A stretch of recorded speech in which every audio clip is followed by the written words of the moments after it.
sao ing ring shring ka e la ring asakahala ring sakala ring sao ein kling ring shring Om.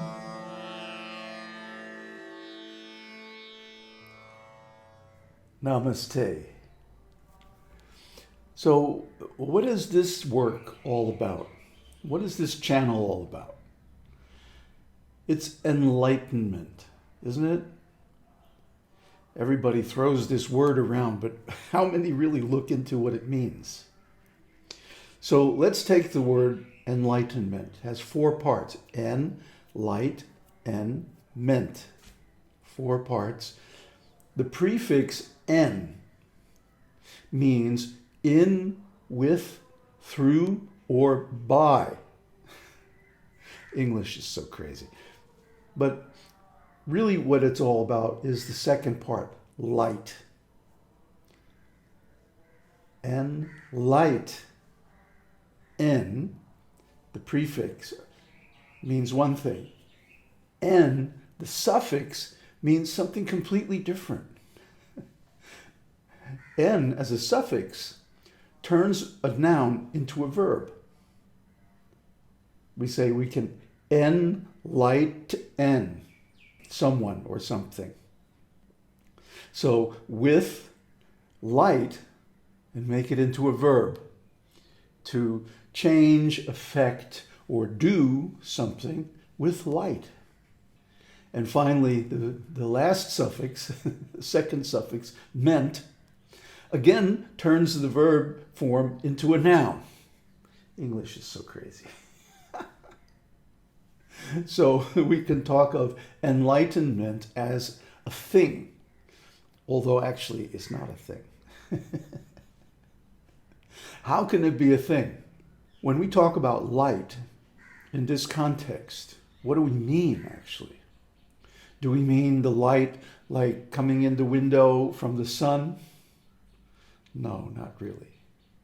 We mean the light within. Think about it. How can we perceive objects?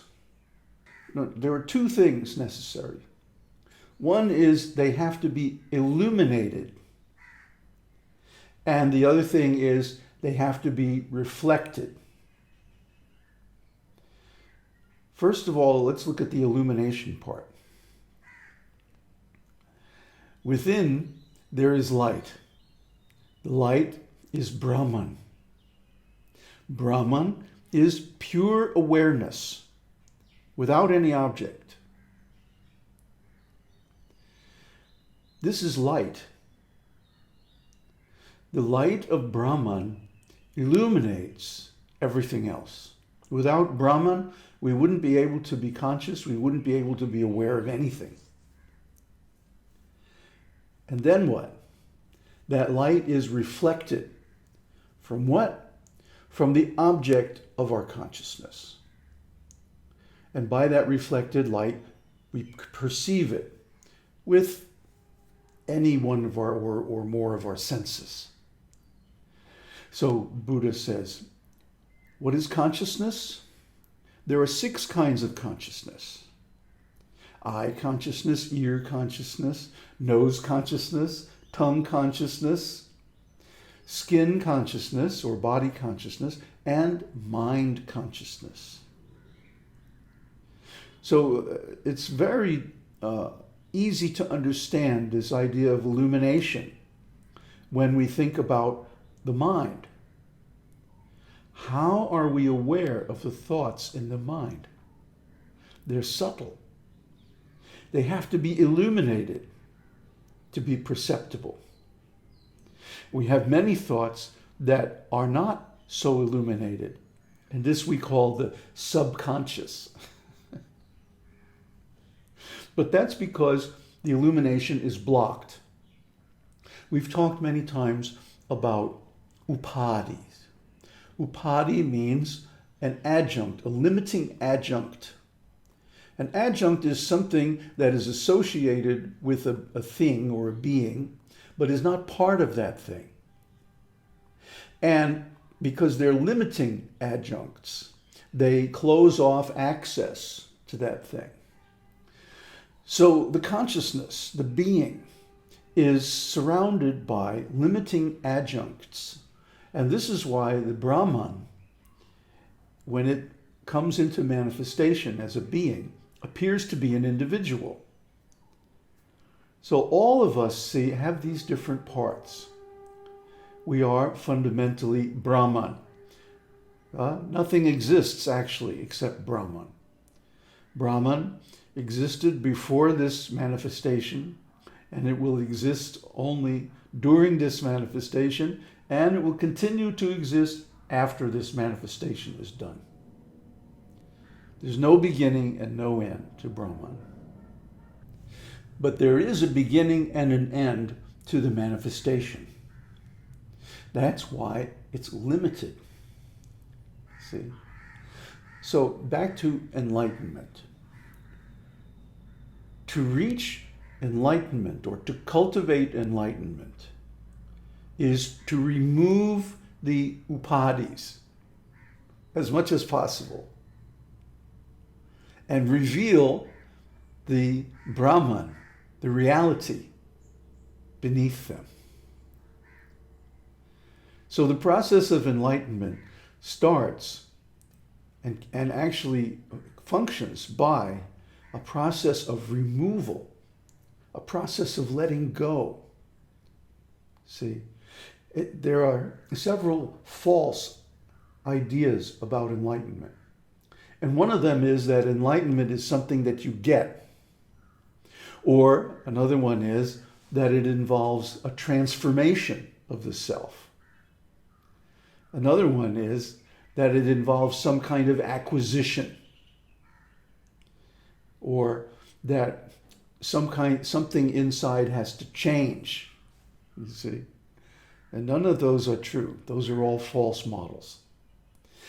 The true model of enlightenment is simply removing the upādhi. So one time somebody asked the Buddha, "What have you gained by this enlightenment?" And he says, "Well, actually, I haven't gained anything. But I've lost a great deal. I lost my lust. I lost my anger. I lost my acquisitiveness. I lost my attachment. I lost my clinging. I lost my suffering."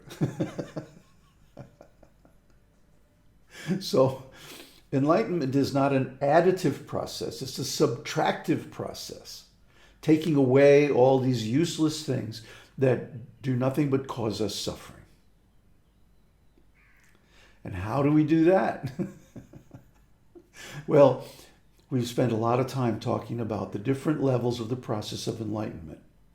Karma yoga, bhakti yoga, raja yoga, and jnana yoga. So if you want to look at the goal or the highest level, the ajatavada. Ajata means unborn. At this level, the whole manifestation, the world, the empirical self, the mind, the ego, the body, and all that, was never born. It doesn't exist. The only thing that exists is consciousness, or more precisely, pure awareness, Brahman. So we have several courses that go into this vision, this goal, very deeply. And one of them I'd like to recommend is Upadeshundiyar. Upadeshundiyar is a book written by Ramana Maharshi. And it goes into the vision of the Ajatavada. And the other one is Ulladu Narpadu. And this one is very much focused on Ajatavada. So these two series are going to be very much featured in our new course site as depicting the goal the Ajatavada. There's some of the best descriptions I've ever found anywhere about the Ajatavada. And the other one is the readings from the Ribhu Gita. Ribhu Gita is just amazing. And it gives the vision of what it is to realize Brahman. Now, there's one warning I have to give. When you read these, you will think, oh, I'm already there. That's it. This is reality.